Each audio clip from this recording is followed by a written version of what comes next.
অন্য মঞ্চের আলাপ চাইতে আপনাদের সকলকে আমন্ত্রণ জানাচ্ছি। বাংলাদেশের প্রধান উপদেষ্টা অধ্যাপক ইউনূস জাতিসংঘের সম্মেলনে যোগ দিতে নিউ ইয়র্কের পথে রয়েছেন। তিনি যখন ফ্লাই করছিলেন তখন বাংলাদেশ আবহাওয়া অধিদপ্তরের পূর্বাভাস বলছে বঙ্গোপসাগরে পরপর দুটি লঘুচাপ সৃষ্টি হতে পারে। দর্শক, আমরা জানি লঘুচাপ এলাকায় বাতাসের চাপ কম থাকে এবং আবহাওয়া থাকে অস্থির, মানে মেঘ, বৃষ্টি বা ঝড়ের পূর্বাভাস থাকে। বঙ্গোপসাগরে সেই লঘুচাপটি অধ্যাপক ইউনূস ও তার সফর সঙ্গীরা টেনে নিয়ে গেছেন একেবারে হাডসন নদীর তীরে, মানে নিউ ইয়র্কে। ডক্টর ইউনূস পৌঁছানোর আগেই তার সফরকে ঘিরে নিউ ইয়র্কের বাংলাদেশ কমিউনিটিতে সৃষ্টি হয়েছে উত্তেজনার লঘুচাপ। স্থানীয় আওয়ামী লীগ ও বিএনপির মধ্যে এক পশলা হাতাহাতিও হয়ে গেছে। নিউ ইয়র্কের জন এফ কেনেডি বিমানবন্দরে দুই দলের মুখোমুখি অবস্থান, তবে সংখ্যায় কম হওয়ায় পেরে ওঠেনি বিএনপি। উল্টো দলটির মহাসচিবের আমেরিকা যাওয়াকে কেন্দ্র করে দলের কমিটি গঠন নিয়ে কোন্দল দেখা দিয়েছে। আর এক মিত্র জামাত ইসলামী অবশ্য অধ্যাপক ইউনূসের জন্য মাঠেই নামেনি। আওয়ামী লীগের ইউনূস ঠেকাও কর্মসূচিতে লোক সমাগম দেখে বিপাকে পড়েছে বাংলাদেশ কনসুলেট। নিরাপত্তার জন্য new York police, mayor office এবং ফরেন সার্ভিসের কাছে বাড়তি সহায়তা চেয়েছে তারা। ফরেন সার্ভিস অবশ্য জানিয়ে দিয়েছে আন্তর্জাতিক সম্মেলন উপলক্ষে অন্যরা যতটুকু নিরাপত্তা পায় সেটুকুই পাবে বাংলাদেশের প্রতিনিধিরা। বরং ফরেন সার্ভিস থেকে অধ্যাপক ইউনূসের সফর সঙ্গীদের বিশেষ প্রয়োজন ছাড়া হোটেলের বাইরে না যাওয়ার জন্য অনুরোধ করা হয়েছে। কার্যক্রম নিষিদ্ধ থাকা আওয়ামী লীগের নেতা কর্মীরা নিউ ইয়র্কে যেভাবে মাঠে নেমেছে তাতে আগামী 10 দিন অন্তর্বর্তী সরকারের পক্ষে সফরকারীদের এক প্রকার হোটেল বন্দী হয়ে থাকতে হয় কিনা সে আশঙ্কা দেখা দিয়েছে। বিস্তারিত জানতে চলুন যাওয়া যাক বিশ্লেষণ। অধ্যাপক ইউনূস জাতিসংঘের সাধারণ পরিষদের 80তম সম্মেলনে যোগ দিতে গত রাতেই বিমান ধরেছেন। প্রথমে কথা ছিল 3 মিত্র, বিএনপি, জামাত ইসলামী এবং এনসিপির 4 নেতাকে সাথে নিয়ে যাবেন। কিন্তু বিএনপি থেকে 2 জন নেওয়ার সিদ্ধান্তে মন খারাপ করে বসেন বাকি 2 মিত্র। তাদের মান ভাঙাতে যোগ করেন আরো 2 জনকে। শেষমেশ 3 দলের 6 জনকে নিয়ে উড়াল দেন অধ্যাপক ইউনূস। সাথে ছিল বিশাল লটবহর। বিএনপি ও জামাতকে সাথে নেওয়ার এই কৌশলের কারণ হিসেবে অনেকেই দেখছেন গত কিছুদিন ধরে যেভাবে দেশের বাইরে আওয়ামী লীগ অন্তর্বর্তী সরকারের বিরুদ্ধে শক্তি প্রদর্শন করছে, সেটি ঠেকানোর শক্তি অনির্বাচিত সরকারের প্রতিনিধি হিসেবে অধ্যাপক ইউনূস ও তার টিমের নেই। মাত্র কয়েকদিন আগেই লন্ডনে পুলিশের সামনে ডিম ছুড়েছিল আওয়ামী লীগের নেতাকর্মীরা উপদেষ্টা মাহফুজ আলমকে। অন্তর্বর্তী সরকার আর এক মিত্র গণ অধিকার পরিষদের সাধারণ সম্পাদক রাশেদ খান বিষয়টি নিয়ে ফেসবুকে পোস্ট দিয়েছেন। জনাব রাশেদ লেখেন, অন্তর্বর্তী সরকারের উপদেষ্টাগণ জাতিসংঘ সফরে 3টি রাজনৈতিক দলের প্রতিনিধিদের নিজেদের প্রোটেকশনের স্বার্থে নিয়ে গেছেন। রাশেদ খান মনে করেন এই প্রোটেকশন দেয়া ছাড়া সেখানে রাজনীতিবিদদের কোনো কাজ নেই। জনাব রাশেদের এই কথার প্রতিফলন অবশ্য এরই মধ্যে সামাজিক মাধ্যমে দেখা গেছে। সামাজিক মাধ্যমে বেশ কিছু মিম ভাইরাল হয়েছে, যেখানে এই 3 রাজনৈতিক দলের যারা সফর সঙ্গী তাদেরকে একেবারে ছবি বানিয়ে অধ্যাপক ইউনূসের বডিগার্ড হিসেবে দেখানো হয়েছে। রাশেদ খান অবশ্য অধ্যাপক ইউনূসের বিরুদ্ধে একটি গুরুতর অভিযোগও করেছেন। সেটি হলো অধ্যাপক ইউনূস তার প্রোটেকশন দিতে গিয়ে এই যে বিএনপি জামাতের 4 নেতাকে নিয়ে গেল, তাতে বিদেশের মাটিতে রাজনৈতিক দলগুলোকে মুখোমুখি অবস্থানে দাঁড় করালো। ঠিক যেভাবে গত 13 মাস ধরে জাতীয় ঐক্যের নামে বিশাল এক অনৈক্য কমিশন দেশে গড়ে তুলেছেন, সেটার ছোঁয়া বিদেশের মাটিতেও রেখে আসতে চান শান্তিতে নোবেল বিজয়ী। দৈনিক মানবজমিন অবশ্য একে বলছে দেশের কাইজ্জা বিদেশের মাটিতে নিয়ে যাওয়া হয়েছে। পত্রিকাটি আশঙ্কা করছে সহিংস আচরণ ঠেকাতে নিউ ইয়র্কে অ্যাকশনে যাবে পুলিশ। ফলশ্রুতিতে ঘটনা থামলেও তা স্থানীয় এবং আন্তর্জাতিক সংবাদ মাধ্যমের শিরোনাম হয়ে দেশের ভাবমূর্তিতে দীর্ঘমেয়াদে মারাত্মক প্রভাব ফেলতে পারে। এই আশঙ্কা যে একেবারে অমূলক নয় তার প্রমাণ এর মধ্যে পাওয়া গেছে। নিউ ইয়র্কের জ্যাকসন হাইটসে বিএনপি এবং আওয়ামী লীগের নেতাকর্মীদের মধ্যে হাতাহাতির ঘটনা ঘটেছে। নিউ ইয়র্ক সময় রোববার রাত 8টার দিকে এই ঘটনা ঘটে। বিভিন্ন গণমাধ্যমের খবরে বলা হয়েছে আওয়ামী লীগের নেতাকর্মীরা আমেরিকার বিভিন্ন প্রদেশ থেকে এসে নিউ ইয়র্কে জড়ো হয়েছে। প্রায় 1000 খানেক নেতাকর্মী সেখানে উপস্থিত হয়েছে। তারা বিভিন্ন গ্রুপে বিভক্ত হয়ে যেখানে ইউনূস সেখানেই প্রতিরোধ কর্মসূচি পালন করার ঘোষণা দিয়েছে। সে তুলনায় বিএনপি নেতাকর্মীদের সংখ্যা অনেক কম। জ্যাকসন হাইটসে কথা কাটাকাটির এক পর্যায়ে দু গ্রুপের মধ্যে হাতাহাতির ঘটনা ঘটে। পরে নিউ ইয়র্ক পুলিশ এসে তাদের ছত্রভঙ্গ করে দেয়। বিএনপি সমর্থক এক ব্লগারকে নাজেহাল করতেও দেখা যায়। এদিকে বিএনপি মহাসচিব মির্জা ফখরুল ইসলাম আলমগীরের নিউ ইয়র্কে যাওয়া উপলক্ষে স্থানীয় বিএনপির একটি সভা হয়। সেখানে কমিটি গঠনকে কেন্দ্র করে নিজেদের মধ্যে বিভেদে জড়িয়ে পড়েছে স্থানীয় বিএনপির নেতাকর্মীরা। নিউ ইয়র্কে আওয়ামী লীগের একাধিক সূত্রে জানা গেছে, মোহাম্মদ ইউনূস যে হোটেলে অবস্থান করবেন তার সামনে প্রতিদিন অবস্থান কর্মসূচি ও কালো পতাকা প্রদর্শনের কথা রয়েছে দলটির নেতাকর্মীদের। শুক্রবার জাতিসংঘে মোহাম্মদ ইউনূসের ভাষণের সময়ও বাইরে কালো পতাকা প্রদর্শন ও বিক্ষোভ সমাবেশের ডাক দিয়েছে দলটি।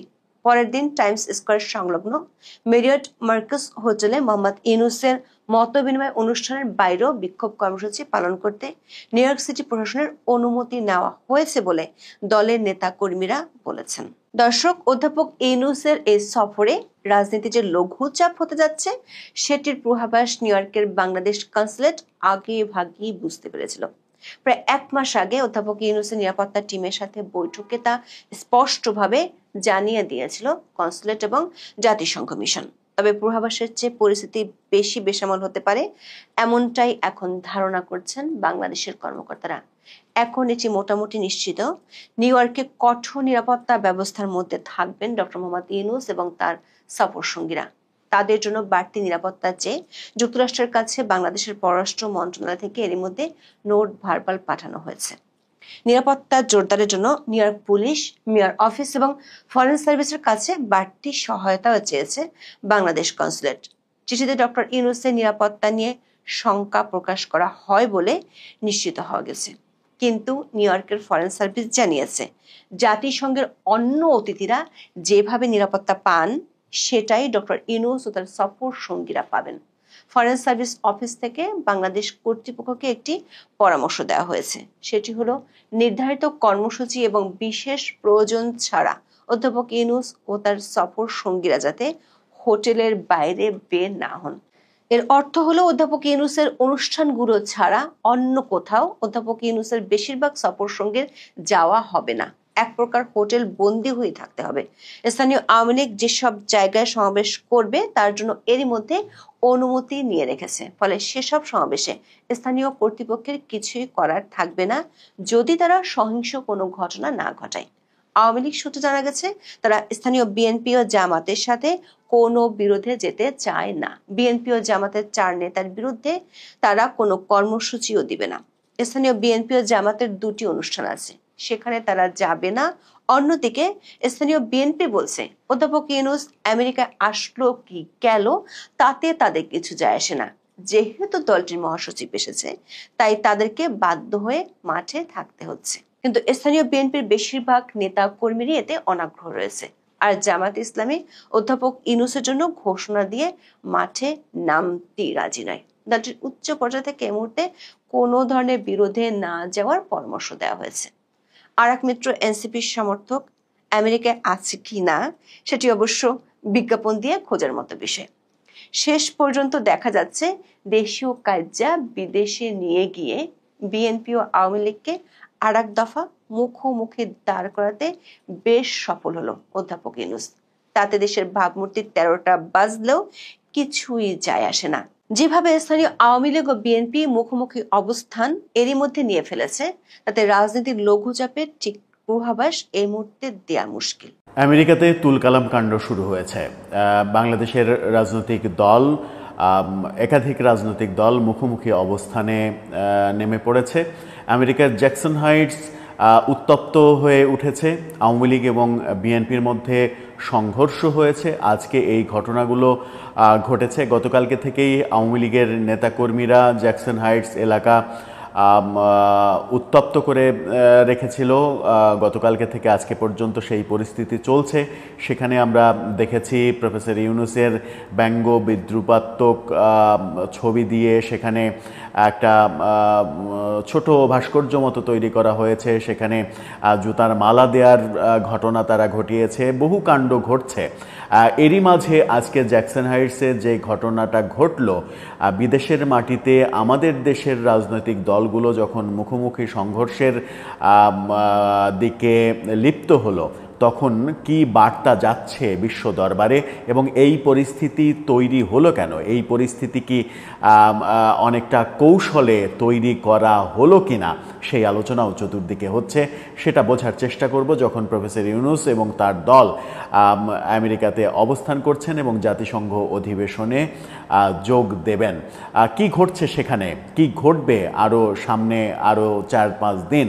বলছিলাম, আমেরিকার জ্যাকসন হাইটসে উত্তপ্ত পরিস্থিতি তৈরি হয়েছে। গতকালকে থেকে আওয়ামী লীগের নেতাকর্মীরা, প্রচুর নেতাকর্মীকে দেখেছি আমরা মিছিল করতে, ব্যানার ফেস্টুন নিয়ে তারা মিছিল করেছে। আজকে সেখানে বর্তমান সরকার, প্রফেসর ইউনূস সরকারের পক্ষে বিএনপির সমর্থকরা, জামাতের সমর্থকরাও তাদের মানে শোডাউন করার চেষ্টা করেছে এবং তারই এক পর্যায়ে আওয়ামী লীগের সমর্থক এবং বিএনপির সমর্থকদের মধ্যে সংঘর্ষর ঘটনা তৈরি হয়েছে।